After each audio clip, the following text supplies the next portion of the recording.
Veliki pozdrav i dobrodošli. Događaji koji su se odigrali na nebu iznad južnog Irana, prema dostupnim informacijama, predstavljaju nešto što će vojni analitičari proučavati decenijama. Ali ono što je još važnije, ovi događaji su, kako se čini, zauvek promijenili odnose između Amerike, Irana i celog sveta. Priča koju danas donosim pred vama nije samo izveštaj o jednom oborenom avionu. Ovo je priča o tehnologiji koju niko nije očekivao, o prijateljskoj vatri koja je prijetila da uništi sve, o spasilačkoj misiji koja liči na film i na kraju o političkom raskolu koji je potresao samu srž američke vlasti. Krenimo redom, ali upozoravam vas unaprijed. Ovo nije priča sa srećnim krajem. Ovo je priča koja se još uvijek piše i svaki dan donosi nove obrte koji menjaju sve što smo mislili da znamo. Prema informacijama koje je preneo britanski telegraf, američki borbeni avion je oberen iznad Irana, ali to nije ono što je šokiralo vojne krugove. Ono što je potreslo Pentagon je izveštaj pilota koji je preživeo pad. Pilot je, kako tvrdi telegraf, prijavio obavještajnim zvaničnicima da je pre nego što je avion pogođen video nešto što nikada ranije nije video. Opisao je, pod znacima navoda ljudi, minsko polje dronova, koje se kreće u savršenoj sinhronizaciji, formaciju koja liči na meduzu, veći dronovi na vrhu, a manji ispod njih, poput nogu, svi međusobno povezani kreću se kao jedno. Prava vanzemaljska sranja, navodno je rekao. Dalje, prema rečima neimenovanog izvora, upoznatog sa iskazom, više dronova je bilo međusobno povezano i kretalo se kao jedan organizam. Mali dronovi su bili ispod većih poput nogu meduze. I sve se to prema njegovim rečima kretalo u skladu sa situacijom, prilagođavalo, reagovalo kao živa stvar. Američki obavještajni zvaničnici, kako se navodi, nisu bili svesni da Teheran možda posjeduje ovakvo oružje. Reč je o tehnologiji poznatoj kao mreža jedan na mnoge, sistem koji omogućava jednom operateru da istovremeno kontroliše više dronova. I dok zvanično nema potvrde da Iran raspolaže ovom tehnologijom, prema podacima zapadnih obavještajnih službi, Rusija i Kina, za koje se veruje da doprinose iranskom programu dronova, tu tehnologiju posjeduju. Zamislimo na trenutak šta ovo znači. Umjesto da šaljete stotine pilota u opasne misije, šaljete roj dronova koji deluju kao jedan organizam, koji se prilagođavaju terenu, vremenskim uslovima, neprijateljskoj vatri, bez ljudske greške, bez umora, bez straha. Zvuči kao naučna fantastika, ali ako su ovi navodi tačni, to je stvarnost. I ta stvarnost koja menja sve. I tu dolazimo do ključne stvari. Ova neobična formacija dronova, prema mišljenju nekih zvaničnika, mogla je doprineti obaranju američkog aviona. Istraga je još uvijek u toku, ali se postavlja pitanje da li je Amerika suočena sa oružjem koje nije predvidjela, sa tehnologijom protiv koje nema odbranu. Međutim, ovdje priča nestaje, jer nisu svi bili ubeđeni u Pirolovu priču. Prema izveštajima nekih od prisutnih na njegovom svjedočenju bili su skeptični. Treba imati u vidu da je pilot, prema informacijama, prethodno doživio potres mozga u padu iznad Kuvajta. Neki zvaničnici su verovali da je možda video beta test neke tehnologije, a ne zrelu vojnu sposobnost. Jedan od prisutnih ga je navodno upitao: jesi li siguran da si video ono što kažeš da si video? Ovdje treba uzeti sa oprezom, jer za sada nema nezavisne potvrde o postojanju ovakvog sistema. Ali, ako su ovi navodi tačni, onda se suočavamo sa potpuno novom vrstom ratovanja, sa tehnologijom koja može da promijeni odnos snaga na globalnom nivou, i zato je važno razumjeti sljedeće. Ovo nije samo vojna priča, ovo je priča o tome kako se budućnost piše pred našim očima. I dok su se ovi događaji odvijali na nebu iznad Irana, na zemlji se odvijala još jedna drama i verujte mi, ova drama zaslužuje sopstveni film. Posle pada aviona, pilot i operater sistema naoružanja su se katapultirali. Našli su se na neprijateljskoj teritoriji sami, bez podrške, okruženi neprijateljem. Pilot je prema rečima predsjednika Donalda Trumpa, koji je kasnije objavio na društvenoj mreži Truth Social, bio iza neprijateljske linija u izdajničkim planinama Irana, gdje su ga progonili naši neprijatelji, koji su mu se iza sata u sat sve više približavali. Pilot je, kako se navodi, spašen nekoliko sati kasnije u helikopterskoj misiji, ali operator sistema naoružanja, njegova priča je mnogo dramatičnija. Prema informacijama koje se pominju u medijima, on je bio povređen, naoružan samo pištoljem, signalnim svetlom i šifrovanim komunikacionim uređajem i morao je da se skriva više od jednog dana. I ovdje priča postaje još neverovatnija. I Washington i Teheran su tragali za njim. Iran je, kako se navodi, raspisao nagradu od $60.000 za njegovu glavu. Zamislite taj osjećaj. Ceo svijet vas traži. Jedni vas traže da vas spasu, drugi da vas uhvate. Vi ste povređeni, naoružani pištoljem protiv čitave vojske i morate da preživite. Operator je uprkos povredi uspeo da se popne na grebe na visini od 2100 metara i tamo se skrivao i čekao. U akciji spasavanja, prema navodima, učestvovale su desetine vojnika specijalnih operacija na terenu, uključujući komandose 6 jedinica mornaričkih foka, jedne od najelitnije jedinice na svetu, uz podršku ratnih aviona, dronova, helikoptera. I što je posebno interesantno, kampanja dezinformacija Centralne obaveštene agencije. Da, dobro ste čuli, CIA je prema dostupnim informacijama vodila kampanju dezinformacija kako bi zbunila Irance i omogućila spasilačku misiju. Lažne vesti, lažni tragovi, lažne informacije, sve je bilo u igri. Pilot je spašen pod okriljem mraka, više od 24 sata nakon pada lovačkog aviona.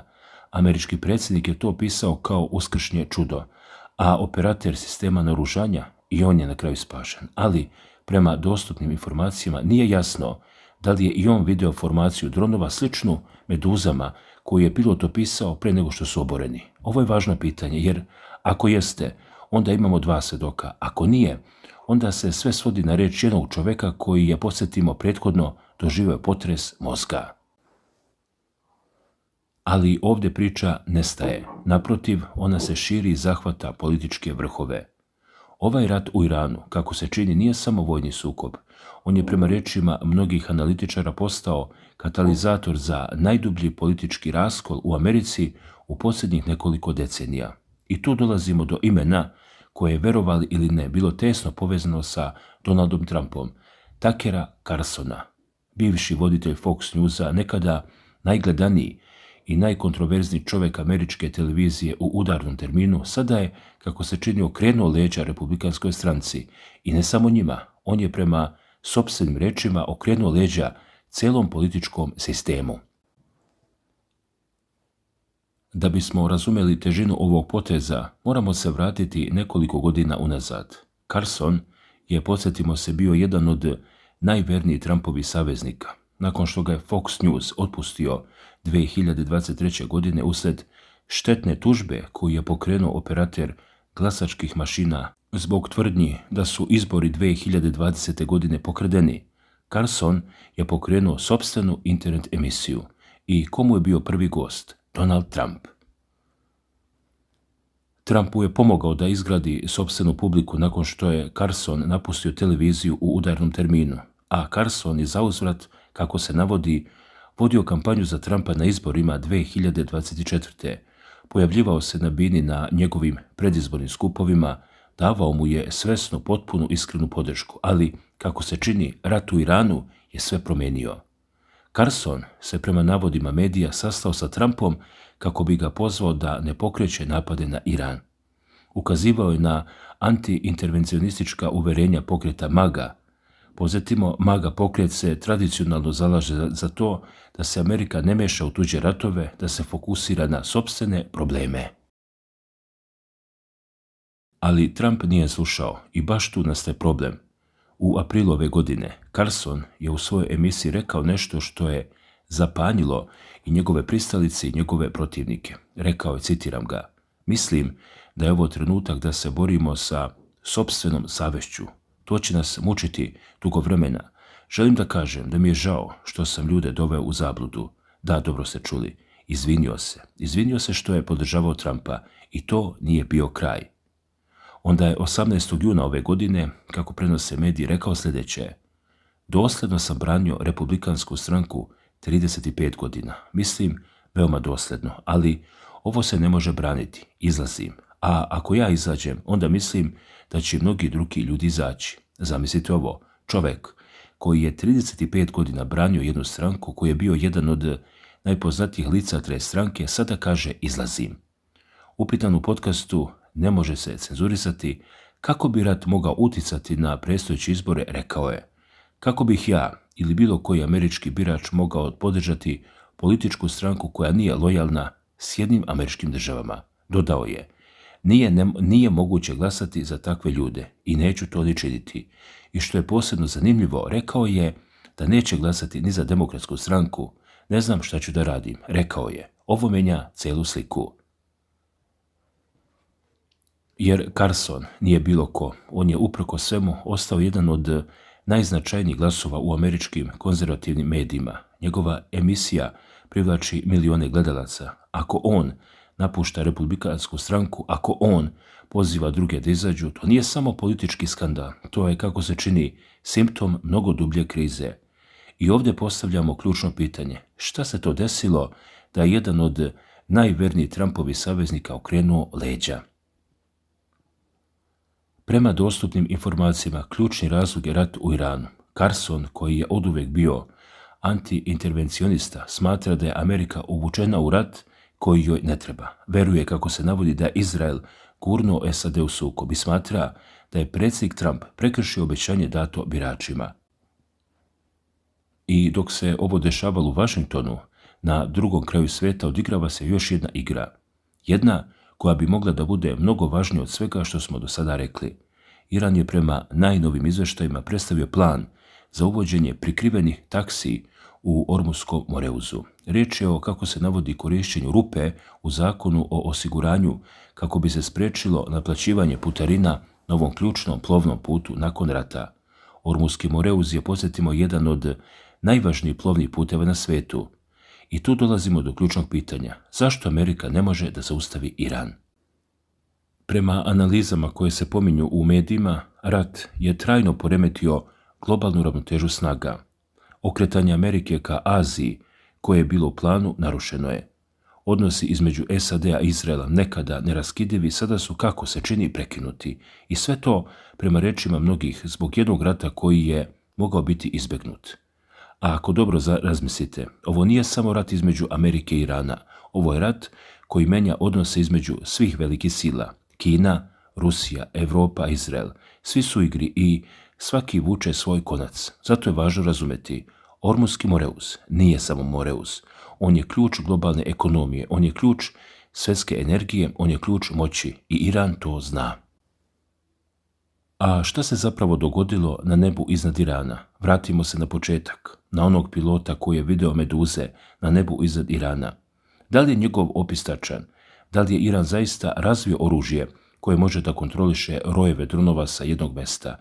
I ako jeste, šta to znači za budućnost ratovanja? Zamislite na trenutak, umjesto da šaljete stotine pilota u opasne misije, šaljete roj dronova koji deluju kao jedan organizam, koji se prilagođavaju, reaguju, napadaju, bez ljudske greške, bez umora, bez straha. Zvuči kao naučna fantastika, ali ako su ovi navodi tačni, to je stvarnost. I stvarnost koja dolazi brže nego što mislimo. I zato je važno razumjeti sljedeće, ljudi. Ovo nije samo priča o oborenom avionu. Ovo je priča o tome kako se svijet menja pred našim očima, kako stare sile gube prevagu, kako nove tehnologije menjaju pravila igre i kako političari uhvaćeni u sopstvenim igrama često kasne da shvate šta se zapravo događa. I na samom kraju tu je Iran sa svojim planovima za Ormuski Moreuz, sa svojim dronovima meduzama, sa svojom, kako se čini, novom ulogom u svjetskoj ravnoteži snaga. Ono što je nekada bilo neprijateljstvo između dve zemlje, Amerike i Irana, sada je, prema rečima analitičara, postalo nešto mnogo složenije. U igri su Kina, Rusija, Izrael, Evropa. Svako vuče svoj konac i dok se ovi konci prepliću, stvara se slika koju je teško razumjeti, a još teže predvidjeti. Ali jedno je sigurno, Iran više nije ona zemlja iz 80-ih. Ona je danas, prema mnogima, regionalna sila koja može da ugrozi globalnu ekonomiju, koja posjeduje tehnologiju koju Amerika nije predvidjela i koja, kako se čini, ima plan. Pitajmo se na kraju, ko je zapravo pobedio u ovom ratu? Amerika je izgubila avion, ali je spasila svoje ljude. Iran je pokazao novu tehnologiju, ali je pretrpio ogromne gubitke. Trump je pokazao odlučnost, ali je izgubio podršku čak i svojih najvernijih saveznika. Carson je pokazao hrabrost, ali je ostao bez političkog doma. I svi se, kako se čini, pitaju šta dalje. Ono što je sigurno jeste da je svijet, kako se navodi u analizama, trajno promijenjen. Rat u Iranu nije samo još jedan sukob na Bliskom istoku. On je, prema rečima mnogih, prekretnica u istoriji. Momenat kada su se stare igre završile, a nove tek počele. Da li će se Amerika okrenuti ka sebi? Da li će Iran postati nova regionalna sila?